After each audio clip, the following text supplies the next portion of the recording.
آخر ائمہ معصومین علیہم السلام کا نام قرآن مجید میں کیوں نہیں ہے؟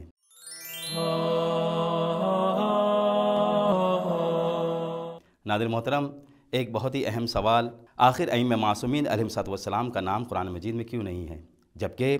ولایت اور امامت ایک ایسا مسئلہ ہے کہ جو اساس دین کہا گیا ہے، جسے روح دین کہا گیا ہے،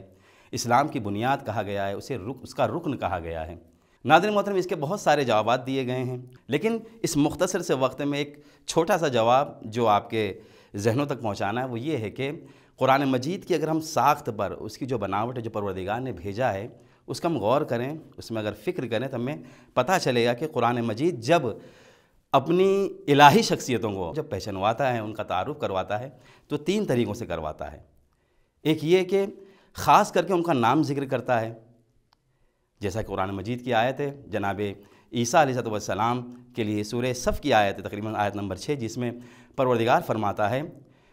وَمُبَشِّرًا بِرَسُولٍ یَأْتِی مِن بَعْدِی اسمہ احمد، کہ اس آیت میں اگر آپ دیکھیں تو جناب عیسیٰ علیہ السلام فرماتے ہیں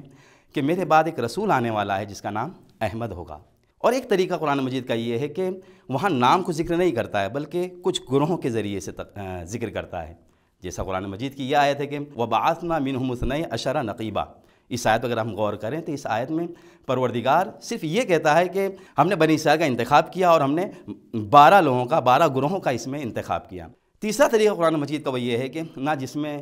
پروردگار نے نام بیان کیے ہیں، نہ گروہ کا ذکر ہے، بلکہ پروردگار نے خصوصیات کا ذکر کیا ہے، کچھ صفتوں کو بیان کیا ہے، جیسا کہ قرآن مجید کی مشہور آیتیں ہیں جو ائمہ معصومین علیہ السلام کی فضیلت میں بیان ہوئی ہیں۔ جیسے آیہ ولایت لے لیجئے، اس میں پروردگار فرماتا ہے کہ انما ولیکم اللہ ورسولہ والذین آمنوا الذین یقیمون الصلاۃ ویؤتون الزکاۃ، یا آیہ صادقین لینے، جس میں پروردگار فرماتا ہے یا ایھا الذین آمنوا اتقوا اللہ وکونوا مع الصادقین۔ اور اسی طرح سے بہت ساری آیتیں ہیں جس میں پروردگار جو ہے مولا کائنات علیہ السلام، اسی طرح سے ائمہ معصومین علیہ السلام پنجتن پاک علیہ السلام کا ذکر بیان، ان کی خصوصیات بیان کرتا ہے، ان کی صفتیں بیان کرتا ہے۔ اور یہ ایک پروردگار کی مصلحت ہے، جس میں سے ایک مصلحت یہ بھی ہے کہ پروردگار اس طرح سے بیان کر قرآن مجید کو بالخصوص جو ہے وہ تحریف سے محفوظ کرنے کے لیے اس طرح سے طریقہ اپناتا ہے۔ ناظرین محترم، اس کے علاوہ ایک بہترین جواب جسے ہمارے مولا امام جعفر صادق علیہ السلام نے خود فرمایا وہ یہ ہے کہ ایک مرتبہ راوی ابو بصیر جو ہیں وہ آ کر امام سے سوال کرتے ہیں اور کہتے ہیں یبن رسول اللہ، لوگ سوال کرتے ہیں، لوگ یہ کہتے ہیں کہ اہل بیت علیہ السلام کا نام قرآن مجید میں ذکر نہیں ہے، مولا کائنات کا نام ذکر نہیں ہے۔ تو امام جعفر صادق علیہ السلام فرماتے ہیں کہ قرآن مجید میں پروردگار نے یہ تو کہا ہے کہ نماز پڑھو، لیکن کتنی رکعت پڑھنا ہے اور کس طرح سے پڑھنا ہے اس کو نہیں بیان کیا گیا ہے۔ یہ ذمہ داری اپنے حبیب، اپنے نبی کے اوپر رکھی ہے کہ وہ اس ذمہ داری کو ادا کریں۔ ناظرین محترم، یقیناً جو ہے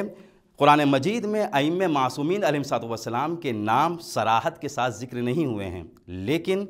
قرآن مجید کا جو طریقہ ہے وہ ایک طریقہ جو سب سے اچھا اور سب سے بہترین طریقہ یہ ہے کہ قرآن مجید نے اس میں وہ خصوصیات بیان کر دی ہیں، وہ صفتیں بیان کر دی ہیں ائمہ معصومین علیہ السلام کی، جو ان سے مخصوص ہے، جس کے ذریعے سے ہم بخوبی جو ہے اہل بیت علیہ السلام کو پہچان سکتے ہیں، اور جس کا اقرار مفسرین نے ان مختلف آیات کو اگر ہم دیکھیں تو اس میں اعتراف بھی کیا ہے، اور شان نزول تک کہا کہ اس کی شان نزول وہ آیات ہیں جو میں نے آپ کے سامنے پیش کی ہیں۔ اور آخر میں ایک نقضی جواب بھی اس طرح سے ہم دے سکتے ہیں، اگر نام کا آنا ہی فضیلت ہے تو اس طرح سے بہت ساری ایسی منفی شخصیات ہیں کہ جس کا قرآن مجید میں نام آیا ہے، جیسے سب سے بڑے شیطان کو لے لیں، شیطان اس میں آیا ہے، فرعون آیا ہے، نمرود آیا ہے، اس طرح سے بہت ساری مثالیں لے سکتے ہیں۔ والسلام علیکم ورحمۃ اللہ وبرکاتہ۔